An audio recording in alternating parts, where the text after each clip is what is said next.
Hello and welcome to the Story Corner, Mysteries, Enigmatic Answers Beyond Miracles. In this episode, we present the tale of a young man who encounters a chilling event, which becomes the source of our story, Severed Buddha Head, Faith and Karmic Bonds. This story takes place in an ancient temple in rural Thailand. In the darkness of night, cicadas chirp loudly, competing with the sound of wind rustling through leaves. The dark shadow of a dilapidated temple stretches across the parched ground, concealing within it a horrifying secret about to be revealed. There's a saying that faith is light in darkness. But when greed takes over the mind, even sacred objects can become targets of evil acts. The beheading of an ancient Buddha statue is not only the destruction of cultural heritage, but also a challenge to the beliefs and faith of millions. This story will take you into a world of greed that ends in fear of the unknown. You'll meet a man who dares to challenge the law of karma, fearful villagers, and monks trying to preserve people's faith. When the truth is revealed and the consequences of karma begin to manifest, everyone will face difficult questions. What is true faith?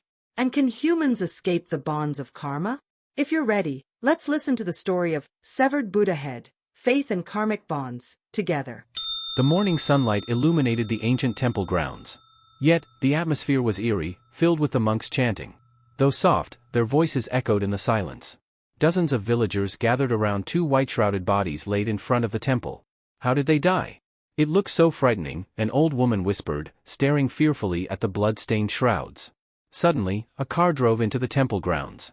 Two police officers quickly stepped out. "Excuse me, please make way," one officer said, pushing through the crowd. He froze upon seeing the bodies. Even covered, signs of violence were clearly visible. "Do you know who they are?" the other officer asked a nearby monk. "I'm afraid not. The devotees who came for morning alms found these two bodies here," the monk replied calmly. The first officer lifted the shroud. Gasps arose from the crowd. Some turned away in horror. The two men's bodies were barely recognizable, their faces contorted in pain and fear. "It looks like they died in an accident," the second officer analyzed. "But why were they brought here?" Suddenly, the first officer exclaimed, "Wait! These are the Buddha head thieves we've been looking for." Murmurs rippled through the crowd as the officer pulled out photographs from his pocket, comparing them to the corpses. "Yes, it's definitely them," he confirmed. "These are the criminals who've been stealing Buddha heads from temples across the province, including this one." Whispers spread among the villagers. Some said it was divine punishment, others called it karmic retribution.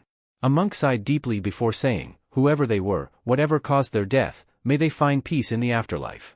As the officers began questioning witnesses and gathering evidence, the villagers continued to watch and whisper.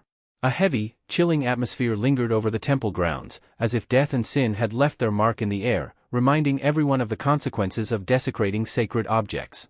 While the police were busy gathering evidence and questioning villagers, an elderly man shuffled into the temple. His face was pale, and his eyes were filled with fear.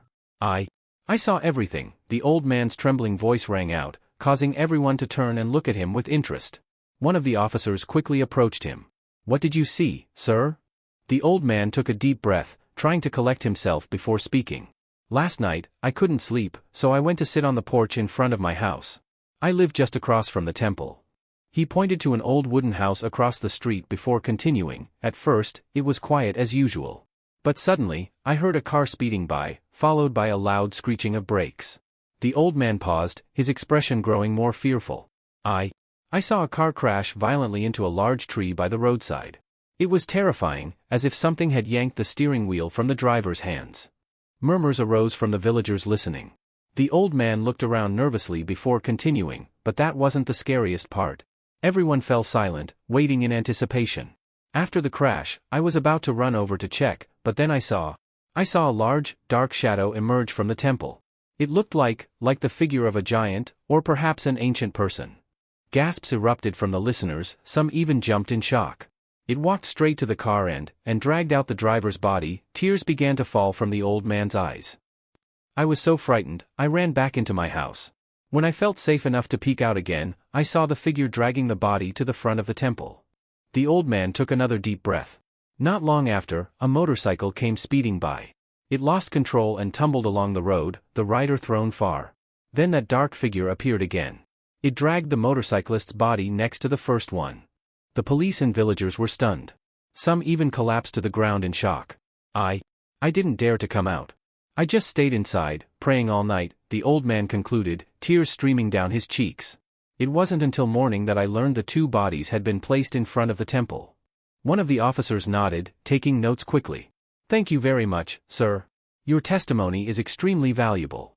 The villagers began to whisper amongst themselves.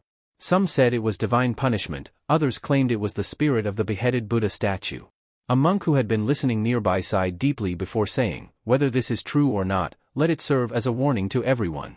Never disrespect or harm Buddha statues. The atmosphere in the temple remained heavy with fear and doubt, as everyone tried to comprehend the horrifying events that had transpired. Several days later, the police received word that a man had turned himself in at the station, claiming to be part of the group that had been stealing Buddha heads. Soon after, the police brought the man to the temple for a reenactment of the crime. He looked exhausted, his face pale and his body covered in bruises. The man fell to his knees in front of the temple, tears streaming down his face. I confess, he said, his voice trembling. I was one of those who stole the Buddha heads. A murmur arose from the gathered villagers. The police tried to calm everyone down before the man continued his story. It started several months ago, he began. I was approached by a middle-aged man who said there was a job with good pay, but it had to be done at night. The man recounted the first night they acted. We entered an old temple late at night. The cicadas were chirping loudly. I was terrified, but the middle-aged man who was our leader said not to be afraid. He said he had performed a ritual to ask for permission. He explained their method. We used special tools to wedge into the neck of the Buddha statue. Sometimes it took several nights to succeed. We had to cover up the cracks to make it look like nothing had happened. His voice became more unstable. At first, I felt very guilty. But after getting the money, I became numb to it. We did it over and over again. But then, the night before last. He paused, his face filled with fear. We came to this temple, intending to take the Buddha head as ordered. But as soon as we started, I felt like something was watching us. The villagers and police listened intently, captivated.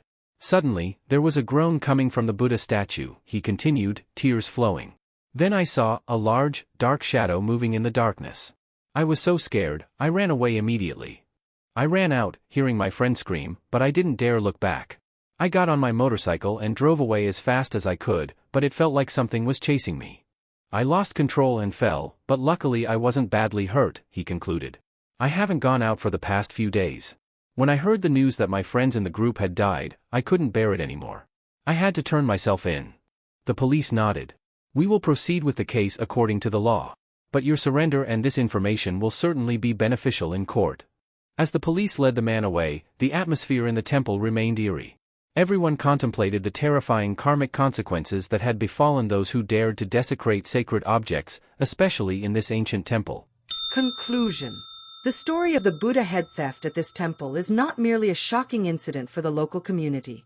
It reveals the complexity of the human mind, the power of faith, and the mystery of karmic law. From the actions of just a few individuals willing to do anything for personal gain, we've seen the widespread impact on the community, on beliefs, and on people's spirits. Desecrating sacred objects is not just about destroying physical items, it's an assault on the hearts of the faithful. At the same time, we've witnessed the power of remorse and forgiveness through the actions of those who admitted their wrongdoing and tried to make amends. Though they must face the consequences of their actions, acknowledging and attempting to correct their mistakes is the first step towards karmic redemption. While living life with mindfulness and wisdom, respecting sacred things is not just about worshipping objects, but about adhering to virtues and doing good deeds. True faith doesn't reside in external idols, but in following teachings and showing kindness to fellow humans.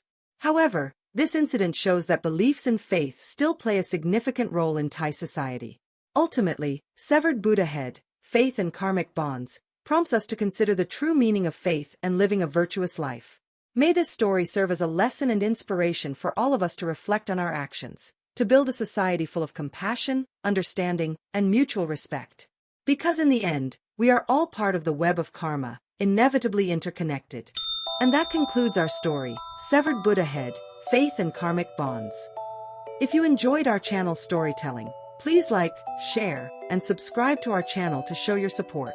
We'll see you again in the next episode. Thank you.